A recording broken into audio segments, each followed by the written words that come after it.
রাজনৈতিকভাবে পাকিস্তান সম্ভব হতেও পারে, নাও হতে পারে, কিন্তু সাহিত্যিকভাবে পাকিস্তান অবশ্যম্ভাবী। বাঙালি জাতীয়তাবাদের প্রথম যে ধাপ, সেটা কলকাতায় বিকশিত হয়েছে। আমাদের কোনো উপভাষা এই প্রমিত হলো না এখন পর্যন্ত। আমাদেরকে এখন নিজেদের ভাষায় নিজেদের অনুবাদ করে বলতে হয়। ফলে এটা তো একটা আমাদের চিন্তার একটা বড় প্রতিবন্ধকতা। তারা খুব সুন্দর করে এই দায়টা প্রমথ চৌধুরীর উপর দিতে পারেন। ধরে আল মাহমুদ বলছেন যে প্রয়োজনে আমরাই বই প্রকাশ করব।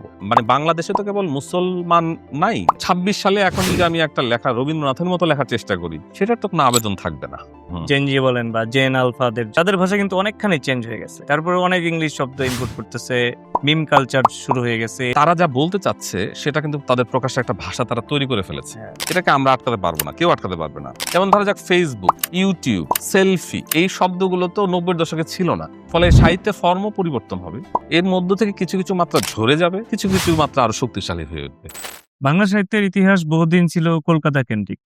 তো সেই কলকাতা থেকে আমরা বাংলাদেশে যখন সাহিত্য চর্চা শুরু হয়, সেটা হয় ৪৭-এর দেশভাগের পর। তো এরপরে মুক্তিযুদ্ধ হয়, মুক্তিযুদ্ধের পরে আলাদা আরেকটা লেয়ারে বাংলা সাহিত্য চর্চা শুরু হয়। তারপরেও নানান সমালোচনা, তর্ক বিতর্ক আছে যে বাংলাদেশের সাহিত্য এখন কলকাতা থেকে বের হয়ে আসতে পারতেছে না, বা কেউ কেউ পারছে, তারা হচ্ছে নিজেকে বলে যে আমরা কলকাতার ভাষাকে আমরা বয়কট করে ফেলছি, আমরা ঢাকার ভাষা তৈরি করতেছি। তো এরকম নানা প্রসঙ্গ নিয়ে আমরা আজকে কথা বলবো ঢাকা ইউনিভার্সিটির বাংলা শিক্ষক রাফাত আলমের সঙ্গে। তো রাফাত ভাই, আপনাকে স্বাগত। আপনাকে ধন্যবাদ এবং ইনক্লুসিভ তাদেরকেও ধন্যবাদ জানাই। আচ্ছা, প্রথমে যেটা আমি বলতেছিলাম যে বাংলার ইতিহাসই হচ্ছে কলকাতা কেন্দ্রিক আর কি। এরপরে দেশভাগ হইলো, দেশভাগের পরে হচ্ছে এই পূর্ববঙ্গে বিশেষ করে আলাদা একটা ধারা তৈরি করার চেষ্টা করলো আমাদের তৎকালীন লেখক কবি যারা ছিলেন তারা। তো এই ব্যাপারটাকে আপনি কিভাবে দেখেন? মানে আসলেই কি তারা কলকাতা থেকে বের হয়ে আসতে পারছে, নাকি আসলে? হ্যাঁ, ৪৭ একটা খুব গুরুত্বপূর্ণ আমাদের মুহূর্ত বাংলাদেশের ইতিহাসে। আপনি যেটা বলছিলেন, এটাকে কেউ কেউ দেশভাগ হিসেবে চিহ্নিত করে থাকেন, কেউ আজাদি বলছেন, কেউ আহ, নতুন রাষ্ট্রপ্রাপ্তিও বলছেন, যে এটা তাদের একটা নতুন প্রাপ্তির যোগ ঘটলো, বিশেষ করে এদেশের শিক্ষিত যে মুসলমান যারা আছেন। কিন্তু মজার ব্যাপার হচ্ছে যে আমাদের এই শিক্ষিত শ্রেণীর একটা বড় অংশই আসলে তাদের বেড়ে ওঠা, তাদের যদি সাহিত্যিক পরিমণ্ডলে তাদের যে বেড়ে ওঠা, সেটা কলকাতাকে কেন্দ্র করেই হয়েছে। আমরা যদি আমাদের যারা ৪০-এর দশকে খুব সক্রিয়ভাবে সাহিত্য চর্চা করেছেন, কবিতার দিক থেকে যদি ফররুখ আহমদকে বলি, কিংবা গদ্য সাহিত্যের দিক থেকে আবুল মনসুর আহমদকে বলি, তারা কিন্তু কলকাতাকে কেন্দ্র করেই বিকশিত হয়েছেন। কিন্তু ৪০-এর দশক এমন একটি সময় বা এমন একটি পরিস্থিতি তৈরি করেছিল, বিশেষ করে ঐতিহাসিক লাহোর প্রস্তাবের যখন হলো, তারপর থেকেই সাহিত্যিক পরিমণ্ডলে একটা নতুন আ জাগরণ আমরা লক্ষ্য করেছি। এবং তারা ভাবছে যে দীর্ঘ ঔপনিবেশিক সময় পর্বে যেভাবে বাংলা অনেকটা সংস্কৃতায়িত হয়ে গেছে, একটা অংশের প্রতিনিধিত্ব করছিল। সেখান থেকে এই নতুন যে পাকিস্তান আন্দোলন বলছি, পরবর্তী যেটা নামকরণ করা হয়েছে, আমাদের সাহিত্যিকরা ভাবছেন যে অ্যা নতুনভাবে সাহিত্যও তৈরি হতে পারে। বিশেষ করে আপনাদের মনে আছে যে আবুল মনসুর আহমদ পূর্ব পাকিস্তান রেনেসাঁ সোসাইটির একটি সম্মেলনের সভাপতিত্ব করছিলেন ১৯৪৪ সালে। তিনি বলছিলেন যে আ রাজনৈতিকভাবে পাকিস্তান সম্ভব আ হতেও পারে, নাও হতে পারে, কিন্তু সাহিত্যিকভাবে পাকিস্তান অবশ্যম্ভাবী। তার মানে এই ৪০-এর দশক থেকেই একটা যে নতুন ধারার সাহিত্য তৈরি করার মানে প্রণোদনা অনুভব করছিলেন আমাদের সাহিত্যিকরা, এবং সেটা কলকাতায় বসেই করছিলেন। তারপর ৪৭ যখন হয়ে গেল, আমরা নতুন রাষ্ট্র পেলাম এবং এই পূর্ববঙ্গ বা পূর্ব বাংলা পাকিস্তান রাষ্ট্রভুক্ত হলো। তারপর একটা রাজনৈতিক ঘটনা অনেক, অনেক ঘটনার সঙ্গে সংশ্লিষ্ট, এবং সাহিত্যকেও সেটা প্রভাবিত করেছে। এবং সেই প্রভাবে আমরা দেখব যে আ এমন অনেক সাহিত্য রচিত হয়েছে, যেটা আসলে কলকাতা কেন্দ্রিক সাহিত্য থেকে একটা স্বতন্ত্র স্বর এবং সুর নিয়ে হাজির হয়েছে। আচ্ছা, এবং আমি যদি আপনাকে একটু বলি যে ১৯৫০ সালে একটি কাব্য সংকলন প্রকাশিত হয়েছিল, যেটা আব্দুর রশিদ এবং আ স আ আশরাফ সিদ্দিকীর সম্পাদনায়। সেখানে বেশ কয়েকজন কবি কবিতা লিখেছিলেন, এবং তারা কবিতায় যেমন যে শীতলক্ষ্যার কথা বলছেন, নারায়ণগঞ্জের কথা বলছেন, এখানকার যে পূর্ববঙ্গের যে কিভাবে সূর্য আলো দিচ্ছে, কিভাবে ফসল ফলছে, হুম, হুম। এখানকার নরনারীর সম্পর্ক কেমন সে কথা বলছেন। আবার কোনো কবিতায় আজাদীর আ গুণ, মহিমা এসব করা হচ্ছে। কারণ এটা খুবই স্বাভাবিক যে ৪৭ যে প্রক্রিয়া সম্পন্ন হয়েছে তা নিয়ে বিভিন্ন ধরনের কথা আছে, আ বিতর্ক আছে। দ্বিজাতি তত্ত্বের ত্রুটি নিয়ে এখন অনেক আলাপ হচ্ছে। কিন্তু ওই সময় এটা একটা বাস্তবতা এবং সেই বাস্তবতাকে তারা গ্রহণ করেছিলেন। তারা এই নতুন রাষ্ট্র প্রাপ্তিকে উদযাপন করছিলেন এবং সেই উদযাপনের ছাপ আমরা কিন্তু আমাদের বাংলাদেশের সাহিত্যে দেখতে পাচ্ছি। আরেকটা খেয়াল করে দেখেন যে এই সাহিত্যকে আমরা বাংলাদেশের সাহিত্য বলছি। ৭১ এ আমরা স্বাধীন সার্বভৌম রাষ্ট্র পেয়েছি বাংলাদেশ হিসেবে এবং তখন আমরা পাকিস্তানভুক্ত। কিন্তু মূলত আসলে বাংলাদেশের সাহিত্য যে ঢাকার সাহিত্যেরই প্রতিরূপ, এটা হ্যাঁ। একটা অভিন্ন জিনিস। সেটা কিন্তু বোঝা যাচ্ছে আরকি। না তখন হচ্ছে হ্যাঁ, ওটা বোঝা যাচ্ছে। কিন্তু তখন হচ্ছে মানুষ যে ভৌগোলিকভাবে আমরা বিচ্ছিন্ন হয়ে হুম, হুম, গেছিলাম। হুম, বিচ্ছিন্ন না আমরা শুধু কি নতুন ভূখণ্ড পেলাম নাকি সাংস্কৃতিক পরিচয় পেলাম? এটা আপনি মাত্র যেমন বললেন যে লেখক কবিরা হচ্ছে লিখছেন। হুম, হুম, হুম, কিন্তু পরবর্তীতে এটা নিয়ে কিন্তু নানান আলোচনাও আছে যে তখনও হচ্ছে একটা গোষ্ঠী লেখকদের বা একটা বড় গোষ্ঠী যারা হচ্ছে প্রভাব সৃষ্টি করে ফেলছিল। হুম, হুম। তারা তখন পর্যন্ত কলকাতা কেন্দ্রিক সাহিত্য চর্চা করতেছিল। আ সেটার চেষ্টা বলতে যে কবিরা ঐখানেই বিকশিত হচ্ছিলেন, যে আবুল হোসেনের কথা বলতে পারি, আহসান হাবীবদের কথা বলতে পারি। তারা কিন্তু পরবর্তী সময়ে ঢাকায় এসছেন। ফলে সেই পরম্পরাটা ছিল। আমরা আ আমাদের কবিতার ইতিহাসের ক্ষেত্রে যে ৩০ এর কবি যে জীবনানন্দ দাশ, সুধীন্দ্রনাথ দত্ত মানে তাদের এখানে যে একটু নোক্তা হ্যাঁ, দেই। হ্যাঁ, সেটা হ্যাঁ, হচ্ছে হ্যাঁ। তারা তো কলকাতা কেন্দ্র থেকেই চলে আসছে। হুম। মানে তারা কিন্তু ওই সাহিত্য চর্চাটাই তখনো পর্যন্ত করত। হ্যাঁ, হ্যাঁ। যখন হচ্ছে পাকিস্তান হইল, তখন এসে হচ্ছে আপনার হচ্ছে এই ভূখণ্ড নিয়ে আলাদা সাহিত্য চর্চার যে ব্যাপার, হুম, হুম। তখনও কি তাদের মাথায় এটা ছিল কিনা? বা হ্যাঁ, তাদের মানে এই যে নতুন ভূখণ্ড, এটাও অবশ্যই তাদেরকে উৎসাহিত করেছে নতুন ধরনের সাহিত্য রচনা করার ক্ষেত্রে। এবং তার মধ্যে যেটা ছিল যে ওই যে ৪০ এর দশকের সাহিত্যিকদের প্রধান দুটো ধারায় ভাগ করা হয়। আ স্বাভাবিক যে সমালোচকরা যেটা করেন আরকি, যে একটা হচ্ছে ইসলামিক ধারা, আরেকটা হচ্ছে আ উম উদার মানবতাবাদী ধারা। কিন্তু আমি ঠিক এত সরলীকরণ করতে চাই না। আচ্ছা, আমি বলতে চাই যে তারা আসলে ওই বাস্তব প্রয়োজনেই যখন এই নতুন রাষ্ট্রীয় কাঠামোর মধ্যে আসলেন, তখন তাদের সাহিত্যের চারিত্র্যও পরিবর্তিত হচ্ছিল। কিন্তু যেটা হচ্ছে যে ওই যে পরম্পরাটা, আচ্ছা। কলকাতার যে পরম্পরাটা, ভাষাটা বিশেষ করে ভাষা। ভাষাটা। ভাষার ব্যাপারটা এটা একটা খুব জটিল ব্যাপার যে এখানকার যারা ভাষা নিয়ে কাজ করছিলেন, যারা পূর্ববঙ্গের একটা স্বতন্ত্র ভাষা তৈরি করবার চেষ্টা করছিলেন, আ হুমায়ুন আজাদ তাদেরকে একটু বকাই দিয়েছেন। বলছেন যে তারা আসলে কেউ সাহিত্যিক না। তারা হচ্ছে সাংবাদিক, তারা হচ্ছে অপরাপর লেখক, আ এবং তারা শুধু কেবল ইকবালের মহিমা বর্ণনা করেছেন, পাকিস্তানের মহিমা বর্ণনা করেছেন। আ যেমন ধরা যাক কিছু শব্দের ব্যাপারে, যেমন প্রাক্তন একটা শব্দ। এইটার বদলে ওই যারা পরিবর্তন চাচ্ছিলেন নতুন পাকিস্তান রাষ্ট্রভুক্ত বাংলা ভাষার, তারা বলছেন যে এখানে আমরা সাবেক ব্যবহার করব। কারণ আচ্ছা, প্রাক্তন একটা তৎসম শব্দ। আবার ধরা যাক মন্ত্রী, এর পরিবর্তে উজির ব্যবহার করার চেষ্টা হচ্ছিল। এরকম কিছু চেষ্টা হচ্ছিল। আবার ওই গোষ্ঠীটাই রাষ্ট্রভাষা আন্দোলনেও যুক্ত ছিলেন। তারা আবার চাচ্ছিলেন যে বাংলা অন্যতম রাষ্ট্রভাষা হোক। হ্যাঁ, মানে তারা, তাদের লড়াইটা ছিল দুটো। একটা হচ্ছে তারা কলকাতা কেন্দ্রিক যে ভাষা বিন্যাস, সেখান থেকে পূর্ববঙ্গীয় একটা ভাষা বিন্যাস তৈরি করার চেষ্টা করছিলেন। আবার ওদিকে পশ্চিম পাকিস্তান যেভাবে কেবল উর্দুকে চাপিয়ে দিচ্ছিল, তার বিপরীতেও বাংলার মর্যাদা রক্ষার জন্য তারা কাজ করছিলেন। ফলে একটা দ্বিমুখী লড়াইয়ের মধ্যে দিয়ে তারা এগোচ্ছিল। এটা আমি বলছি যারা ভাষা নিয়ে কাজ করছিলেন। আর যারা সাহিত্যে সেই ভাষাকে ব্যবহার করছিলেন, তারাও এক ধরনের পরীক্ষা-নিরীক্ষার মধ্য দিয়ে গেছেন। এই কারণে আমরা দেখব যে ফররুখ আহমদ একেবারেই পাকিস্তানবাদী একজন আ কবি ছিলেন। কবি। কিন্তু তিনিও যখন ৪০ এর দশকে তার যে কবিতার ভাষা, সেটা কিন্তু ৫০ এবং ৬০ এর দশকে পরিবর্তিত হয়ে যাচ্ছে। ফলে এক ধরনের পরিবর্তন এবং আ তার মধ্যে আপনি বলতে পারেন যে কলকাতা থেকে স্বতন্ত্র হওয়ার যেমন একটা চেষ্টা আছে, একই সঙ্গে আমি বলব যে এই দেশের যে নিজস্ব ভাষা কাঠামো, কেবল কলকাতা থেকে স্বতন্ত্র হওয়া না। মানে এদেশের মানুষ তো একটা ভাষায় কথা বলত। তো তার রিপ্রেজেন্টেশন কোথায় সাহিত্যে? সেই রিপ্রেজেন্টেশনটাও তারা করতে চেয়েছিলেন। কিন্তু শেষ পর্যন্ত তারা হচ্ছে ধরেন অন্য হচ্ছে কলকাতা কেন্দ্রিক যারা হচ্ছে প্রভাবশালী হুম। সাহিত্যিক বাংলাদেশের, তারা কিন্তু এটা হইতে দেন নাই বা দিতে চায় এটার নাই। এটা ঘটনাটা যেমন হুমায়ুন আজাদের উদাহরণ হ্যাঁ, দিলেন। হ্যাঁ, হ্যাঁ। এরকম আরো বেশ কয়েকজন আছে। এইটার একটা রাজনৈতিক ব্যাপার আছে যে এই ব্যাপারটা ৪৭ থেকে আমি বলব পুরো ৫০ এর দশক জুড়ে একটা স্বাতন্ত্র্য চেষ্টা ছিল। কিন্তু ৬০ এর দশক এটা আমাদের জন্য খুব গুরুত্বপূর্ণ। বিশেষ করে তখন আইয়ুব খান শাসন করছে। স্বাভাবিক গণতান্ত্রিক ধারা ব্যাহত হচ্ছে। আ এখানকার কিছু লেখকদের নানা ধরনের সুযোগ সুবিধা দিয়ে লেখক সংঘ তৈরি করা হচ্ছে। বিদেশে পড়তে পাঠানো হচ্ছে।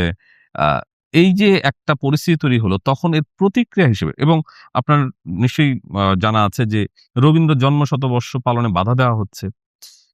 আ এর প্রতিক্রিয়ায় আমরা দেখব যে আ বাংলা ভাষী যে যারা সাহিত্য চর্চা করছেন তারা আরো বেশি সচেতন হয়ে উঠলেন আ তাদের জাতীয়তাবাদী চিন্তা কাঠামোর মধ্যে। এবং এখানে আমি মনে করি যে এই সুযোগে কলকাতার যে প্রাধান্য সেটা আবার নতুন মাত্রায় দেখা দিল। মানে যেটা আসলে আমাদের ৫২ আমাদের এমন একটা ঘটনা যেটা আমাদেরকে অন্য যেকোনো জনজাতি থেকে একটা স্বতন্ত্র হবার একটা সুযোগ করে দিয়েছিল। এবং আমরা সেই ধারাবাহিকতায় যাচ্ছিলাম। যাচ্ছি। এবং আ ৫২ র পরের বছর ৫৩ সালে যখন ২১শে ফেব্রুয়ারি সংকলন হলো, সেখানকার যে কবিতাগুলো আমরা যখন পড়ি বা ৫ টি ছোট গল্প আছে সেটা পড়ি। একেবারেই ভাষাবিন্যাসের দিক থেকে পুরোপুরি না হলেও কিন্তু তার যে বয়ান পদ্ধতি সেটা পূর্ববঙ্গীয়। কিন্তু সেটা ৬০ এর দশকে এসে এটা আমরা যদি বলি আ নাম বলা যাবে এরপরে কিন্তু আ ধরা যাক এই হাসান আজিজুল হক বা আচ্ছা। তাদের মধ্যে আমরা আবার দেখব যে সেই আ সেই কলকাতা কলকাতার কেন্দ্রিক ব্যাপারটা আবার আবার নতুনভাবে ফিরে আসলো। ফিরে আসলো। এটা আমার কাছে মনে হয় যে ৬০ এর দশক যেটা আমাদের বাঙালি জাতীয়তাবাদী বিকাশের একটা হুম। বড় দশক। একই সঙ্গে ৪৭ এর পর এবং আমি বিশেষ করে বলব ৫২ র পর যে আমাদের সম্ভাবনা তৈরি হয়েছিল, সেটা একটা নতুন দিক লাভ করেছে। আচ্ছা, এরপরে তো মুক্তিযুদ্ধ হইল ৭১ এ। কিন্তু ৭১ এ মুক্তিযুদ্ধ হওয়ার পরে আমরা তো একটা মানে সার্বভৌম রাষ্ট্র পেলাম। তো সার্বভৌম রাষ্ট্র পাওয়ার পরেও আমরা কিন্তু কলকাতা থেকে বেরোয় আসতে পারলাম না। ঠিক আছে? এখানে আরেকটু যুক্তা দেই, হুম, সেটা হুম, হচ্ছে হুম। আপনি ৭১ এর পরপরই বা ৮০-৯০ সালেও মানে আমি জানি তখন তো আমাদের জন্ম হয় নাই। হুম, হুম, হুম। যে কলকাতার সাহিত্যিকদের উপন্যাস বা অন্যান্য লেখাপত্র বাংলাদেশে প্রচুর জনপ্রিয় হুম, হুম, হচ্ছে। হুম, হুম, হুম। এদিক হুম, দিয়ে বাংলাদেশী যারা লেখক আছেন তাদের বই যায়ই না তাদের ওদিকে। বই বিক্রি হচ্ছে না। ওদিকে যাওয়ারই সুযোগ পেত না। ওদিকে যায়ও না, বাংলাদেশেও তেমন বিক্রি হ্যাঁ, হ্যাঁ, হচ্ছে না। হ্যাঁ। হুম, হুম, একসময় কবিতার বই ব্যাপক বিক্রি হুম, হতো হুম, বাংলাদেশীদের। সেটাও বন্ধ হয়ে গেছে। একমাত্র হুমায়ূন আহমেদ ছাড়া হুম, তো আর হুম, কেউ হুম, জনপ্রিয়তা ধরে রাখতে হুম, পারে হুম, নাই হুম, বা হয় নাই। হুম, হুম। এই ব্যাপারটা নিয়ে একটু বলুন। এটা ঠিকই বলেছেন। আমরাও আমাদের শৈশবে আমরা প্রচুর কলকাতার যে ঔপন্যাসিক যারা আছেন সুনীল, সমরেশ, এখনো বেঁচে আছেন শীর্ষেন্দু, তাদের উপন্যাস পড়েছি এবং সত্যিই আমরা খুব আনন্দ পেতাম। হ্যাঁ, এবং এই বইগুলো খুবই সহজলভ্য ছিল আমাদের জন্য। এখনো হয়তো সহজলভ্য। আ যেটা ঠিকই বলেছেন যে ৭১ তো একটা আমাদের বাংলাদেশের জন্য একটা খুব বড় ঘটনা।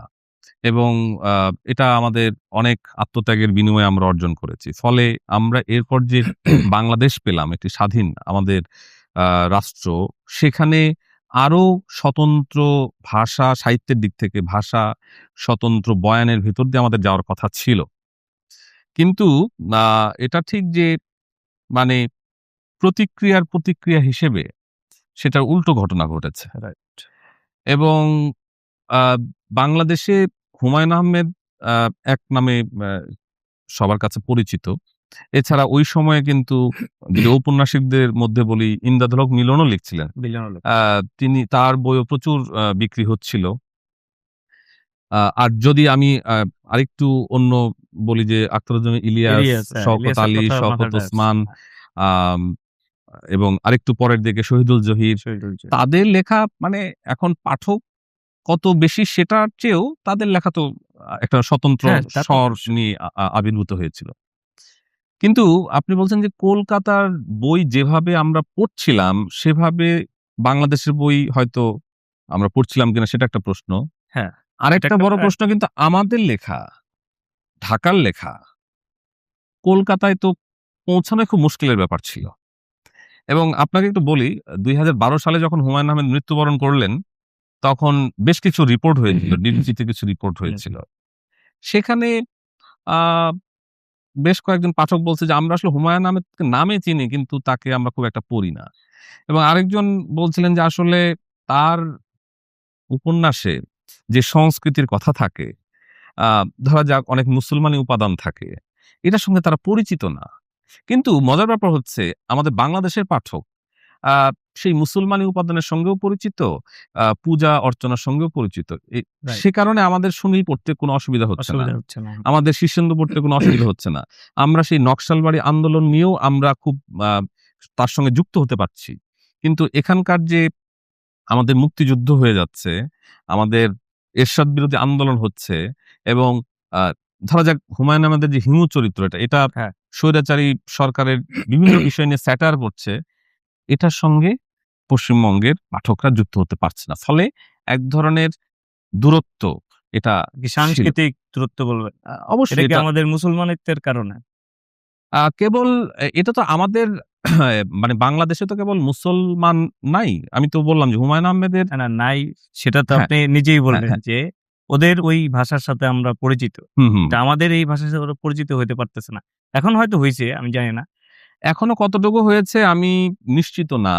কারণ হচ্ছে যে আ নানা কারণে আ যে আমাদের যে আদান-প্রদানের যে ব্যাপারটা, এটা তো আসলে একপাক্ষিক ছিল। মানে হ্যাঁ, হচ্ছে ওখান থেকে আসবে সেই গ্রহণটাই ছিল আদান-প্রদানের একটা মাধ্যম। যেমন দেশ পত্রিকা। হ্যাঁ, সেটা সেগুলো কিন্তু আসতো। বাংলাদেশে আসতো ব্যাপক বিক্রি হইতো এবং এবং সবাই অনেকে পড়তো। বাংলাদেশের অনেক কবি দেশ পত্রিকায় কবিতা ছাপা হয়েছে এটা খুব তাদের গর্বের ব্যাপার বিশাল ছিল। ব্যাপার। অনেকেই এখন ছাপা হইলে আপনার দিয়ে রাখে। হ্যাঁ, হ্যাঁ, আ ফেসবুকে হ্যাঁ, কভার ফটো দেয়। হ্যাঁ, হ্যাঁ, হ্যাঁ, ঠিক আছে? সেটাই।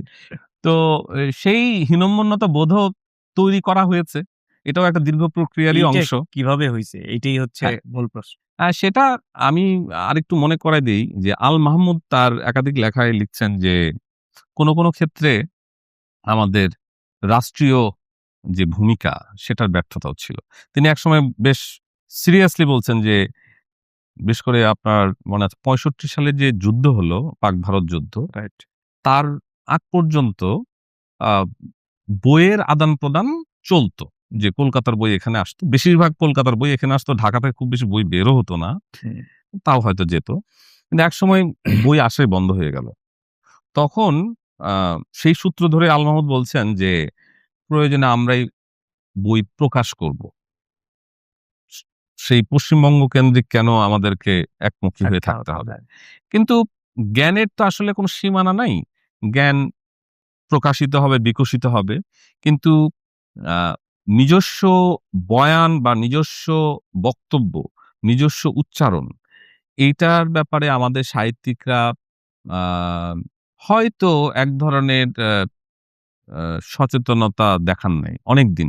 কিন্তু একেবারে যে কেউ দেখান নাই তা না। আপনি যদি ইলিয়াসের লেখা পড়েন, আ এটা পুরোপুরি আসলে এই বাংলাদেশকে ধারণ করে। আপনি পরবর্তী সময়ে শওকত আলী যদিও উনি শওকত ওখান থেকে এসছেন। আ কিন্তু তিনিও এই বাংলাদেশকে নিয়েই লিখেছেন।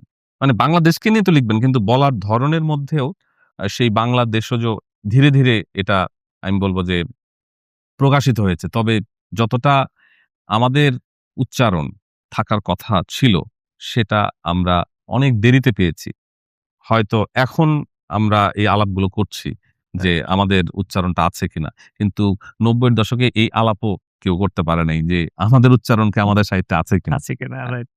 এইখানে আরেকটা ব্যাপার থাকতে পারে আমার মনে হইল হুম, মাত্র। সেটা হচ্ছে যে কলোনির ব্যাপার। হুম, হুম, হুম, আমরা তো সারা জীবন কলোনির মধ্যে হুম, ছিলাম। হুম, হুম, হুম, শেষ পর্যন্ত গিয়া পাকিস্তানের। হুম, হুম, হুম, এবং ৭১ এর পরে মানে এইটা ধরেন যে আলাপ আছে যে ভারত হচ্ছে আমাদের আধিপত্য বিস্তার করতে চাইছে। এটা স্বাভাবিক, হুম, হুম, চাইতেই পারে। হুম, হুম, হুম। এই কলোনির কারণেও কি আমাদের এই যে কলকাতা থেকে বের হয়ে আসা কষ্ট হইছে বা এই চর্চাটা বি আ ই ঘটছে, বিঘ্ন ঘটছে? আসলে এটা খুব ভালো বলেছেন কলোনির কথা বলে। আমি মনে করি আমরা আসলে ৪ ধরনের পশ্চিমা কলোনির মধ্যে ছিলাম। অনেকে বলে ২ ধরনের। একটা হচ্ছে ইউরোপ, ব্রিটিশ এক পশ্চিম, আরেকটা হচ্ছে পশ্চিম পাকিস্তান। আমি আরো ২ পশ্চিমের কথা এখানে আমি যুক্ত একটা করতে চাই। বাড়াইছিলাম। ওকে বলেন হ্যাঁ, আপনি। হ্যাঁ, তাহলে আমি আরেকটা পশ্চিমের কথা সেটা হচ্ছে যে আমাদের পশ্চিমে যে পশ্চিম এশিয়া সেটা হচ্ছে আরব অঞ্চল, হ্যাঁ, অ্যা মুসলিম প্রধান অঞ্চল। তো তাহলে এই যে আমরা আমাদের পশ্চিমের ব্রিটিশ তাদের অধীনে ছিলাম। তারপর আমরা সাংস্কৃতিকভাবে পশ্চিমবঙ্গের দ্বারা পরিচালিত হয়েছি। কিন্তু ৪৭-এর পরে আমাদের একটা সম্ভাবনা তৈরি হলো। ৫২-র পরে সেই সম্ভাবনা আরো গতিপ্রাপ্ত হলো। কিন্তু আমরা পাকিস্তান যে শাসন ব্যবস্থার বিরোধিতা করতে গিয়ে আবার এক ধরনের অখণ্ড বা অভিন্ন বাঙালি সংস্কৃতির বলয়ের মধ্যে ঢুকলাম। তো সেটা আমাদের সাহিত্যের ক্ষেত্রেও প্রভাবিত করেছে। আ এবং আমাদের সাহিত্যিকরা অনেক বেশি, যারা ৫০-এর দশকে খুব বেশি জনঘনিষ্ঠ ছিলেন, তারা মনস্তাত্ত্বিক বা মনোগহনের অন্ধকার জীবনের গল্প নিয়ে লেখা শুরু করলেন। তারাও আবার ওদিকে যারা জাতীয়তাবাদী আন্দোলনে উদ্বুদ্ধ হলেন, তারাও দেখা যাচ্ছে যে ওই যে ৪৭ থেকে যে পরম্পরাটা শুরু হলো, সেটা কিছুটা ভেঙে গেল।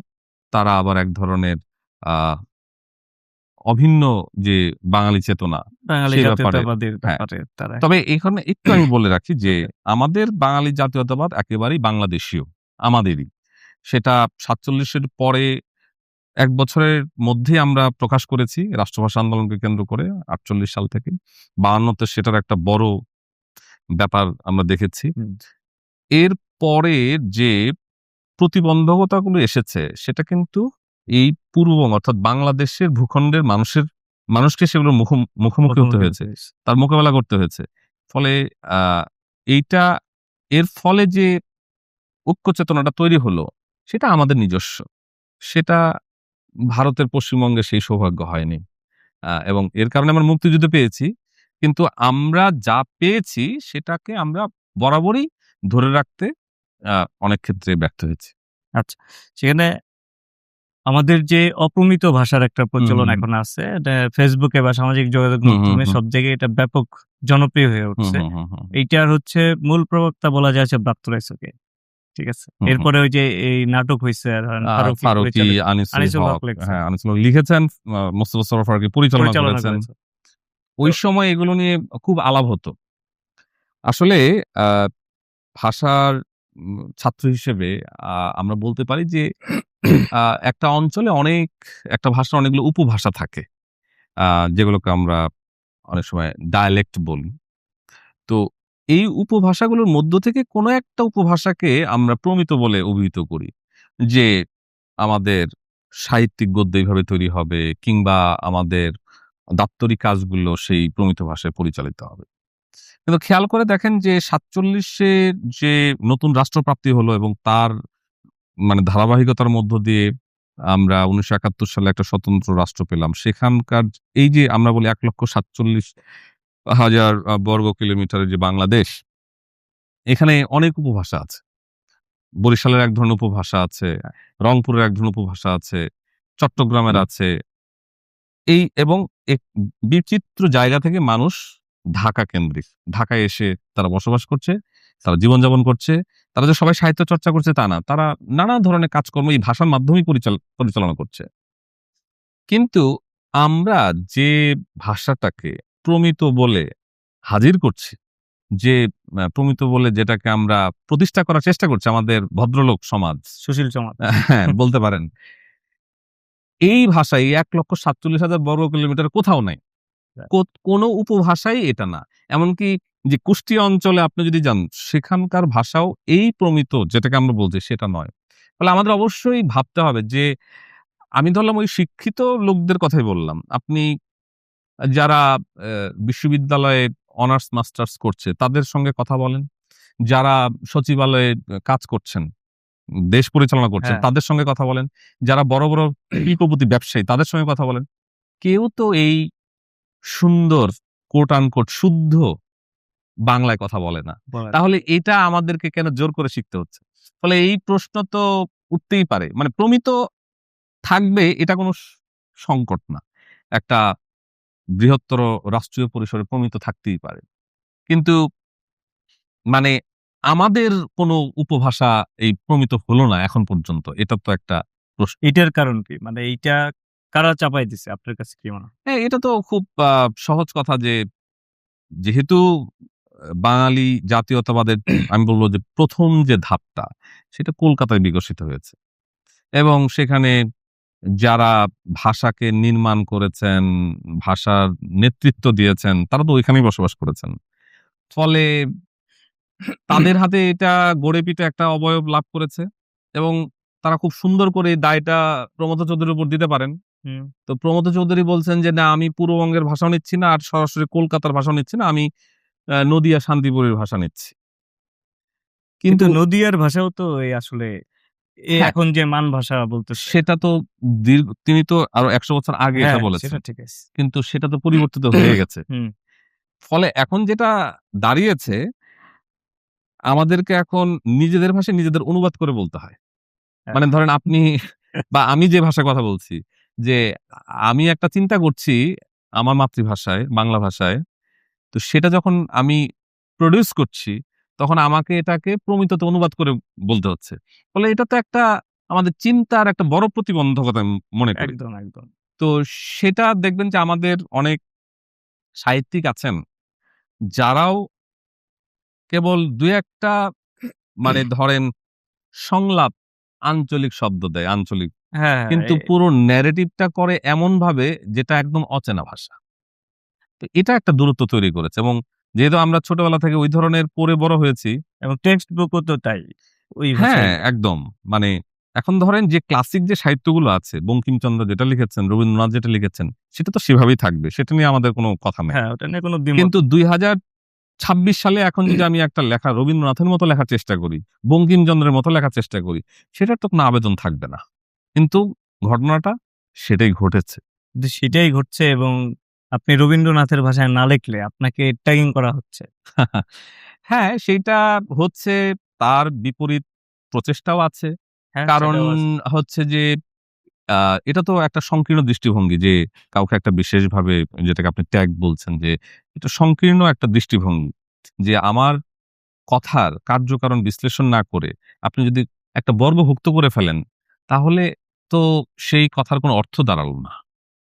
আরেকটা ব্যাপার আমি বলি ওই ভাষা প্রসঙ্গেই, যেটা ব্রাত্য রায়চূড়া দীর্ঘদিন ৯০ এর দশক থেকে তারা বলে আসছেন, কিংবা আর একটা বইও বের করছিল ছোট পূর্ব বাংলার ভাষা। হ্যাঁ, আপনার কাছে আছে হয়তো। হ্যাঁ, পূর্ব বাংলার ভাষা যেটা সম্পাদনা করেছেন এবাদুর রহমান। এবাদুর রহমান।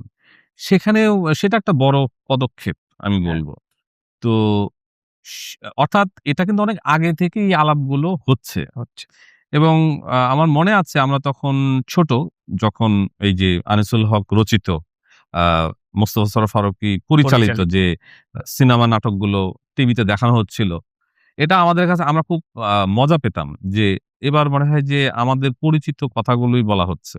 কারণ আমরা এতদিন টিভিতে যে নাটকগুলো দেখতাম, সেখানে দেখতাম যে একজন মানে শ্রমজীবী মানুষও প্রমিত ভাষায় কথা বলে। তো আসলে তো শ্রমজীবী মানুষ তো ওটা তো বলেই না, হাস্যকর অ্যাকচুয়ালি। আমরাও বলি না। হ্যাঁ, হ্যাঁ। কেউই বলে না। কেউই বলে না। কিন্তু আমরা এমনভাবে একটা আধিপত্যবাদী চিন্তা দ্বারা বুঁদ হয়েছিলাম যে আমাদের ওই নাটকগুলো ভালো লাগতো। তারপরেও কোনো একটা জায়গায় হয়তো ভাবতাম, না, বইয়ের ভাষাই ভালো। মানে এমনভাবে ছিলাম। তো এটা তো ২০০১-২ এর কথা বলছি। তারপর ধীরে, ধীরে হয়তো একটা পরিবর্তন হয়েছে। আমাদের বিশেষ করে তরুণ প্রজন্ম, যারা পরবর্তী প্রজন্ম, তারা আর এই আধিপত্যকে মানতে চাচ্ছে না। রাইট। তারা আ তাদের যে ভাষা, তাদের যে স্বর, সেটাকে তারা প্রকাশ করার চেষ্টা করছে। ফলে এইটাকে আমাদের বুঝতে হবে যে এটা আমাদেরকে স্বীকার করতে হবে যে সময় পরিবর্তিত হচ্ছে, প্রজন্মের চিন্তা পরিবর্তিত হচ্ছে, তাদের ভাষা ভঙ্গি পরিবর্তিত হচ্ছে, তাদের বলার ধরন পরিবর্তিত হচ্ছে। ফলে আ যে ব্যাপারটা ব্রাত্য রায়চূড়া শুরু করেছিলেন ৯০ এর দশকে, আ স তারা এক ধরনের তাত্ত্বিক জায়গা থেকে করেছিলেন। কিন্তু এটা খুব স্বাভাবিকভাবে প্রায়োগিকভাবে চলে এসেছে এখন। না, এইটার ব্যাপারে আরেকটা বলি। বর্তমান প্রজন্মের তরুণদের যে ভাষা, হুম, হুম। জেন জি বলেন বা জেন আলফাদের জন্ম হুম, হয়ে হুম, গেছে হুম, অলরেডি। হুম, হুম, তারা ভবিষ্যতে হচ্ছে সাহিত্য চর্চা করবে হুম, বা হুম। নানান কিছু করবে। তাদের ভাষা কিন্তু অনেকখানি চেঞ্জ হয়ে গেছে। হ্যাঁ। অপ্রমিত তো হয়েই গেছে। হুম, হুম, হুম। তারপরে অনেক ইংলিশ শব্দ ইনপুট করতেছে। মিম কালচার শুরু হয়ে গেছে। এর বাইরে হয়তো ভবিষ্যতে আরো অনেক কিছু আসবে। এদের ব্যাপারে কিছু বলেন। ব্যাপারটা হচ্ছে যে তারা যে লিখছে, আ একটা পয়েন্ট অফ ভিউ থেকে আপনি বলবেন যে তারা হয়তো শুদ্ধ লিখছে না। এটা একটা পয়েন্ট অফ ভিউ। কিন্তু তারা যা বলতে চাচ্ছে সেটা কিন্তু তাদের প্রকাশের একটা ভাষা তারা তৈরি করে ফেলেছে। হ্যাঁ, এটাকে আমরা আটকাতে পারব না। কেউ আটকাতে পারবে না। আর হচ্ছে যে আপনি যে জেনজি মানে ওই নামে আমরা অনেক সময় হ্যাঁ। তাদেরকে চিনে থাকি। তারা এখন নানা ধরনের প্রাযুক্তিক আম উপাদানের সঙ্গে পরিচিত হচ্ছে। তারা আ কম্পিউটার পরিচালনা করছে, বিভিন্ন এআই সফটওয়্যারের সঙ্গে হ্যাঁ, এআই এর সঙ্গে পরিচিত হচ্ছে।